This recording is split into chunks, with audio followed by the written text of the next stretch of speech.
You step toward the gate. Gravel shifts under your boots, the water dish still rocking where the goose drank a moment ago, the cool of the morning sitting on the back of your neck. You take 3 steps away, and the screaming starts. Loud, frantic, aimed directly at your back. Most people assume the goose is just being loud, just a noisy bird making noise the way noisy birds do. But the reality is far more specific, far more deliberate, and far stranger than most people realize. That sound is not random.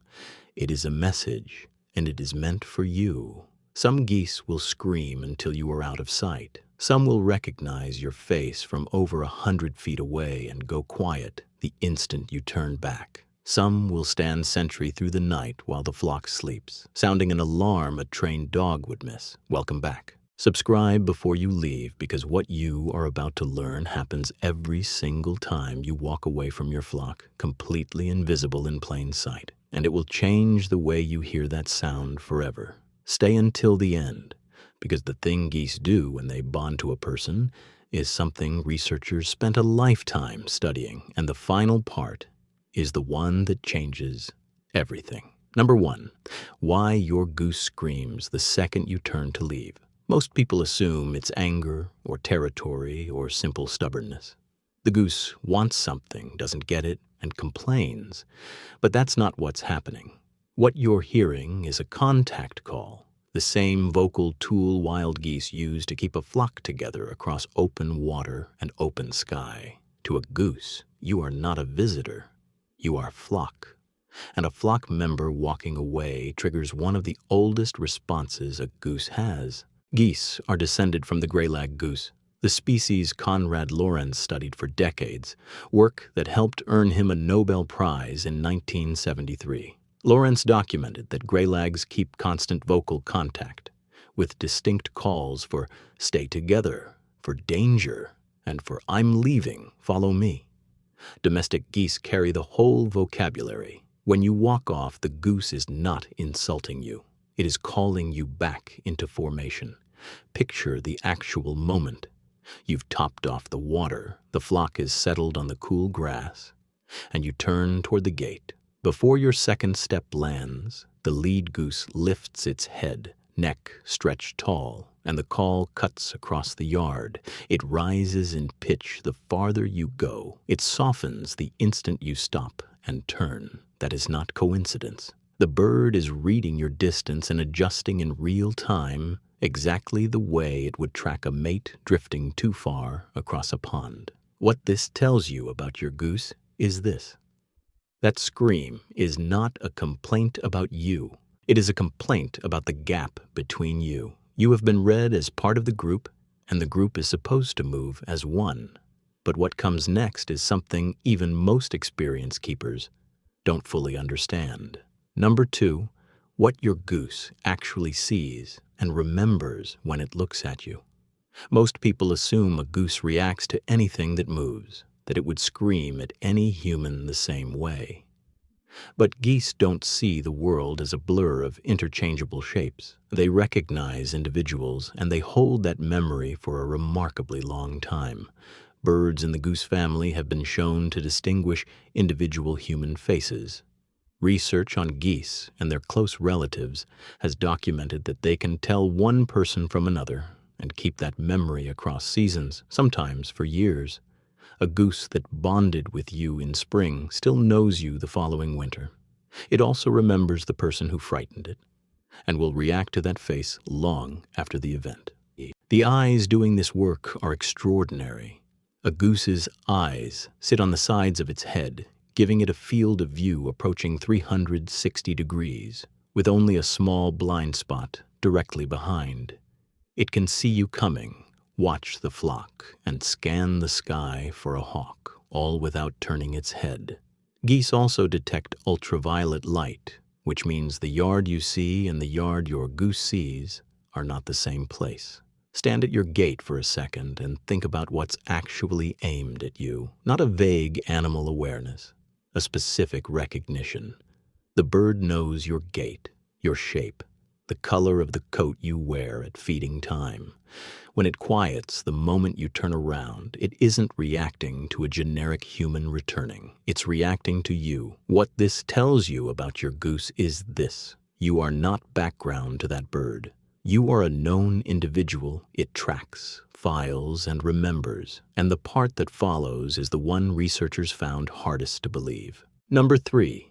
The goose that stands guard while everything else sleeps. Most people assume geese sleep like any other bird, heads tucked, oblivious, until morning. But a flock of geese runs a security system, and on any given night at least one bird is on duty. This is sentinel behavior, and geese are famous for it. While the flock rests, one goose stays upright, head raised, scanning. When it tires, another takes the watch. The sentinel sleeps the way many waterfowl do, with half the brain resting and one eye open, so even the bird that looks asleep is partly watching. The result is a flock that is never fully unguarded. The most famous example is over 2,000 years old.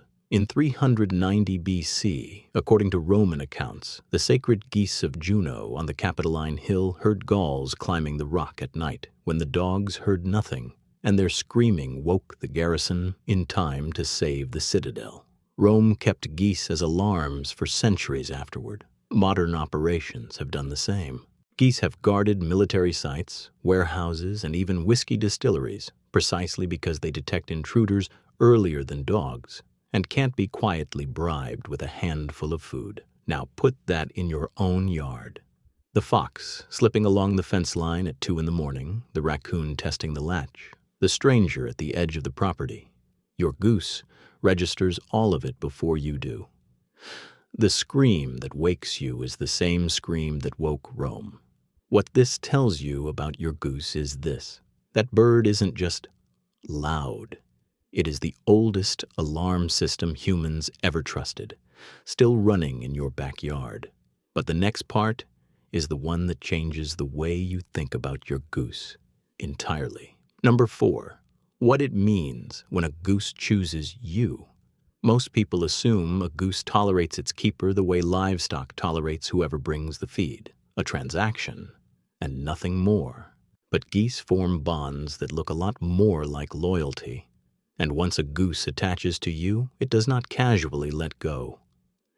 Geese mate for life. Pairs stay together year after year, defend each other, and a goose that loses its mate can go through a visible grieving period, calling, searching, pulling away from the flock. That is the same emotional machinery that gets pointed at you when a goose imprints. Konrad Lorenz showed that gray-lag goslings imprint on the first moving caretaker they see after hatching and follow that figure as a parent. Raise a gosling, and it may decide you are its family for the rest of its life. That bond is why the screaming lands the way it does. You are not a feed bucket walking away. To a bonded goose, you are a flock member, a partner, a parent figure leaving the group exposed. The distress is real, and it is specific to you. Watch a deeply bonded goose, and you'll see it. It follows you down the fence line. It settles when you sit nearby and grows anxious when you've been gone too long. It pushes its head against your leg, the same gesture it would offer its own mate. When you leave, the bird isn't performing. It's reacting to the absence of someone it counts as its own. This is the part most people never say out loud. The goose at your gate isn't guarding a patch of dirt. It's holding onto a relationship, and every time you walk away, it feels the gap open behind you and screams to pull you back. I've saved this one for last because it belongs last. Everything up to now has been mechanism. The contact call, the face it remembers, the watch it keeps at night, the bond it refuses to break, all of it true, all of it measurable. But there's a part no study fully captures, and you already know it if you keep geese. It's the screaming itself, not what it's for, what it feels like to be the one it's aimed at. You know the moment I'm talking about. You finish the chores. You turn toward the house, and the sound goes up behind you, ragged and urgent, chasing you across the grass like it's trying to physically pull you back through the gate. For a second, before you even think about it, something in your chest answers it. You feel just barely like you're abandoning someone. Here's the thing. I'm not going to tell you that feeling is sentimental nonsense, and I'm not going to tell you the goose loves you the way a person would. I don't know that, and neither does anyone else. What I can tell you is that the bird genuinely treats you as part of its world, and the alarm it sounds when you leave is as real as the alarm that once saved Rome, whether you call that love or instinct or something with no clean name. The pull is real on both ends of it, and if you've ever felt a little foolish for talking back to a goose, for saying, "I'll be right back," to a bird that screams every single time you leave, let me say this plainly: you are not alone in it. Every keeper who has stood at a gate, half laughing and half guilty while a goose hollers them off the property, knows exactly what you feel. It's one of the quiet, strange intimacies of living alongside these birds, and almost nobody ever talks about it. So go back to the beginning, the gate, the gravel, the water dish still rocking where the goose just drank. 3 steps away, and the scream starts. You used to hear noise, a loud bird being a loud bird. Now you know what's underneath it. A contact call older than language, a face it has memorized, a sentry that would wake for a fox in the dark, a bond it chose and won't put down. The goose isn't yelling at you, it's calling you back. It's telling you, in the only voice it has, that as far as it's concerned, you belong with the flock, and the flock is not whole when you walk away. The next time you turn toward the house and that sound rises behind you, you won't hear noise. You'll hear exactly what it is. And you might just stop, turn around, look that goose in the eye, and let it know you heard. They're not screaming at the gate. They're screaming across the gap. And now, you know why. The next time you head for the gate, stop before you go. Turn back, say one word to your goose, and watch how fast that scream softens. That small test will show you everything this video just explained, live, in your own yard. Have you ever had a goose scream you off the property, or go quiet the second you turned around? Tell me about it. What does your goose sound like when you leave? And what finally calms it down?